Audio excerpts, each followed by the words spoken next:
We'll be back from the break. Let's continue with more Business Today. Through a business summit, the East African Business Council has proposed various solutions to the difficulties confronting East African and African exporters. In response to the losses experienced by traders when exporting goods, this initiative aims to train young people and the business women in particular on the notion of continental free trade in Africa. Let's have more of this report.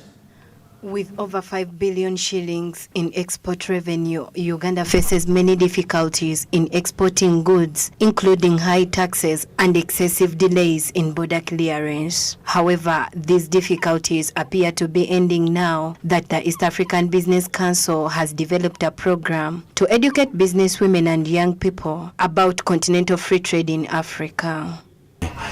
And so we wanted to know how our mamas, our youth, our entrepreneurs can take advantage of this continental free trade agreement. If I have my pineapples here, if I have my milk, if I have my, papai, how can they access market to Botswana? How can they go to Ghana? How can they go to Nigeria?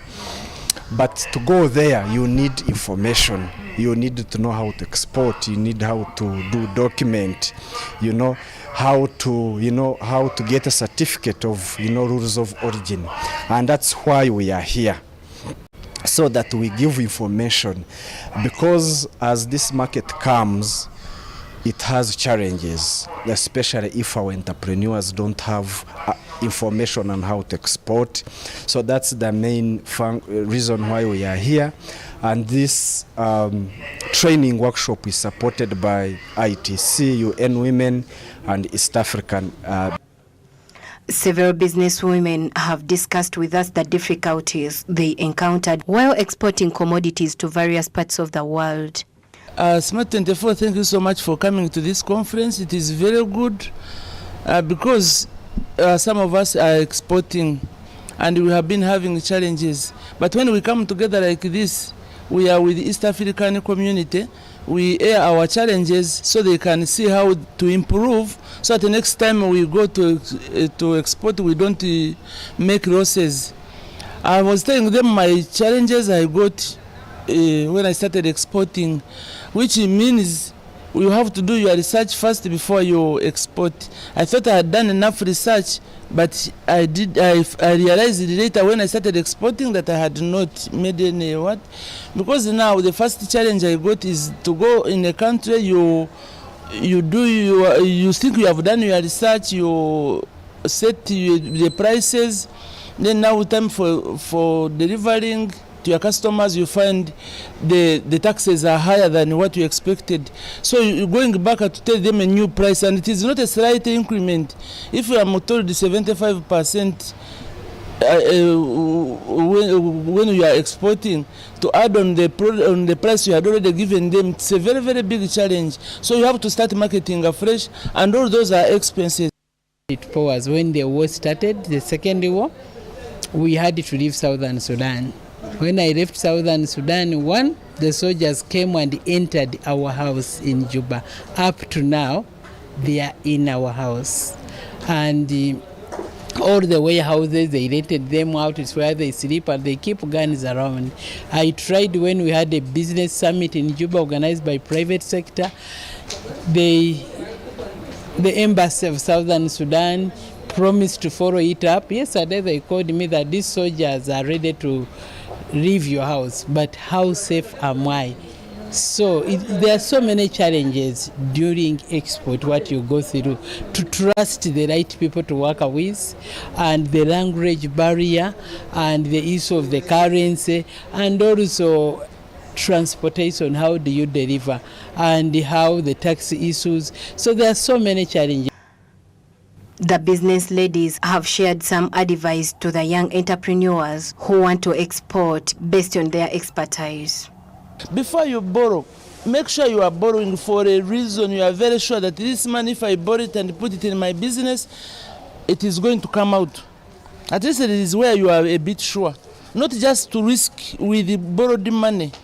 because you may go back to even not before even you started the business, which is because when you start business, you want to progress and not to go backwards. Your curve should go straight. The economy's GDP is heavily influenced by exports, thus it demands attention. However, based on the complaints from the traders, this attention does not appear to have been given. Desire Nambiru, Smile 24 TV, Business Today. All right, now away from that, we look at the oil and gas sector in Uganda. Although Uganda is thought to have 6.5 million barrels of oil reserves, only 1.4 billion of those barrels can be economically extracted. Through recent initiatives and policies, Uganda has attracted a number of investments, positioning the East African nation alongside some of Africa's leading oil producers like Nigeria and Angola. Let's have more in this report. Has transitioned from having only an exploration to new explorations and preparation of the discovered oil fields for production. The developments also include putting in place infrastructure for both commercialization of the discovered 6.5 billion barrels of oil and gas resources and facilitating the developments in the sector. The final investment decision for Uganda's oil and gas projects, approximately worth $20 billion, was signed in February 2022. This was by the Uganda National Oil Company with its joint partners Total EP Uganda and the Chinese National Oil Company and the Ministry of Energy and Mineral Development. The jobs created.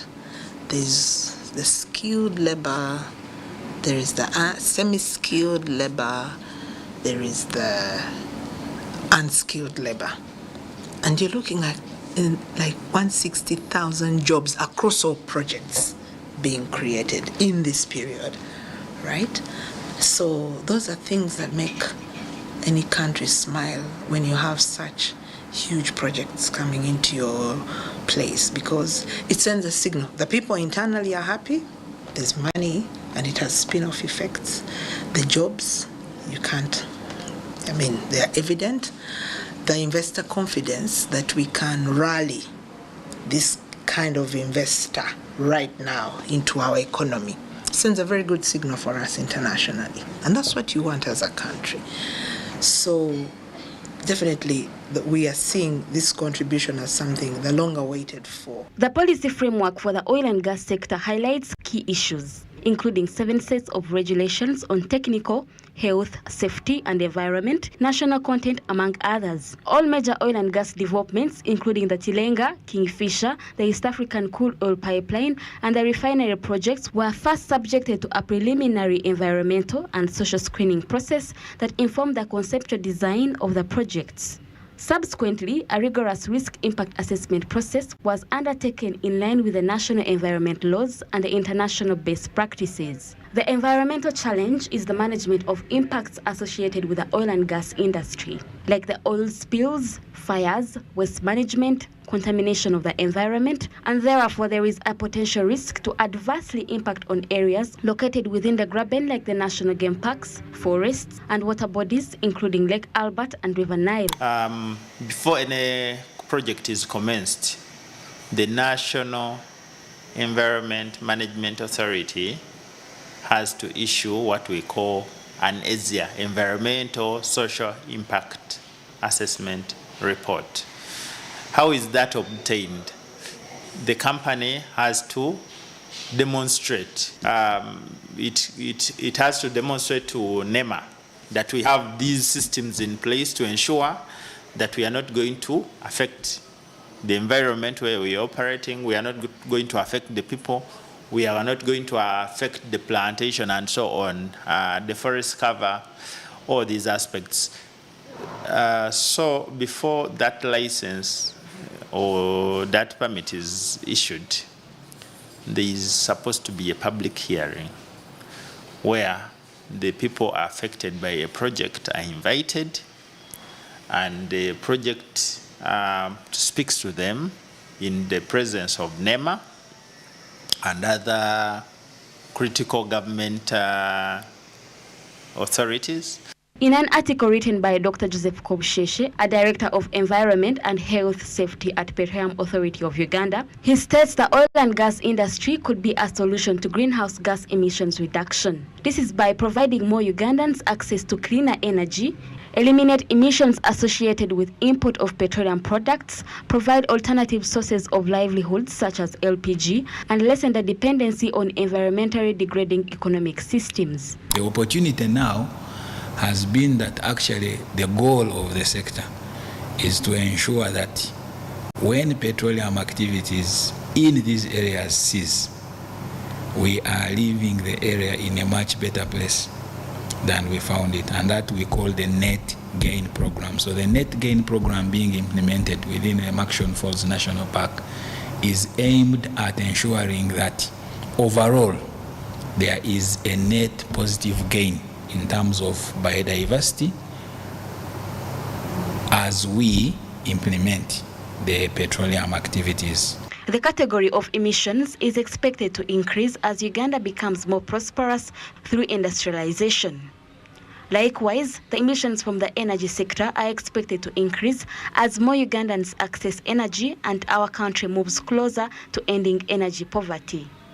The Petroleum Authority of Uganda says a rich regulatory framework that came with these projects of such magnitude will also be used to regulate similar activities in the future. A number of environment laws, regulations, standards incorporating oil and gas aspects have been developed. Just as an example, the Petroleum Waste Management Regulations of 2019, we never used to have those. Those were developed in 2019, and they guide the way in which petroleum waste is managed.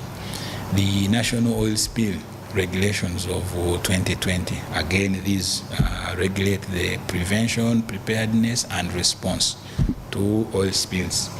The National Oil Spill Contingency Plan, again, very specific in terms of how the strategic environment assessment, which was developed in 2013, and the list could go on. National Environmental Management Authority acknowledges the sensitivity of projects such as the Tilenga project earmarked by Total that has launched biodiversity programs to conserve the flora and fauna of the areas in which they operate. Purposes of this project, sensitivity mapping was done for the area to identify which area is more sensitive in terms of conservation.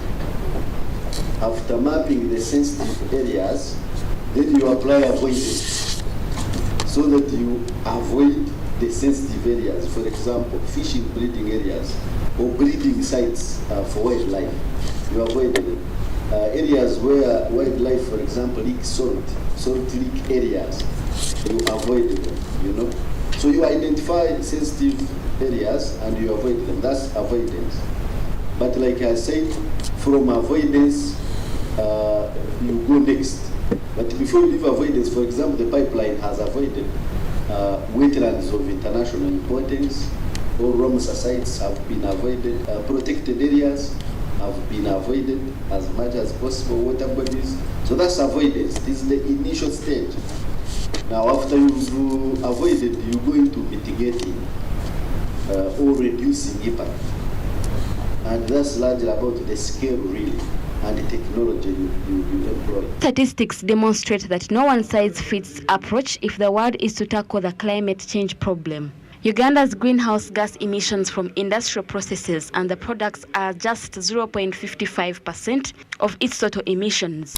For instance, the East African crude oil pipeline is going to be largely buried.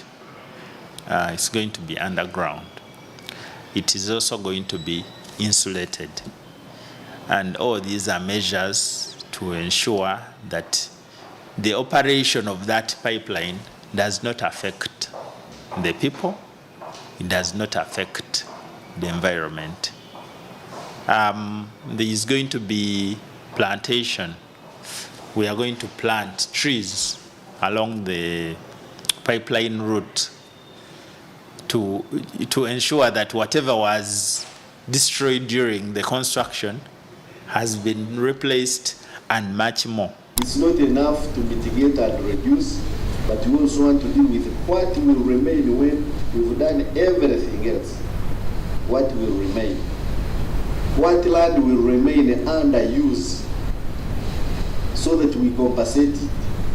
Not compensating it in terms of money for payment, in terms of conservation value. In a nutshell, a robust policy, legal, institutional, monitoring, and compliance enforcement framework has been put in place to ensure that oil and gas activities mutually coexist with the environment and social well-being of communities in the areas in which the activities are being undertaken. It is therefore important that Ugandans do not allow themselves to be used to demonize the country's oil and gas projects, while other countries continue to use their oil and gas resources to prosper. Rana Nahabwe, Smart 24 TV. All right, there you have it. Uganda expects to have its first drop of oil by 2025. The hopes are there. Forget the crisis that is actually being brought upon by the European Union and all the saga that is happening around Uganda's oil and gas sector. But the opportunities are there for both the informal and formal sectors. So the key players in here should be very cautious when it comes to investing in that space. I'm Jerome Paul Sonko with Winnie Wins and Akauti on Sign Language. We've been coming to you live from Plot 42 Nile Avenue. This has been Business Today. It is Thursday, the 22nd of September, 2022. Have a blessed night. Good evening.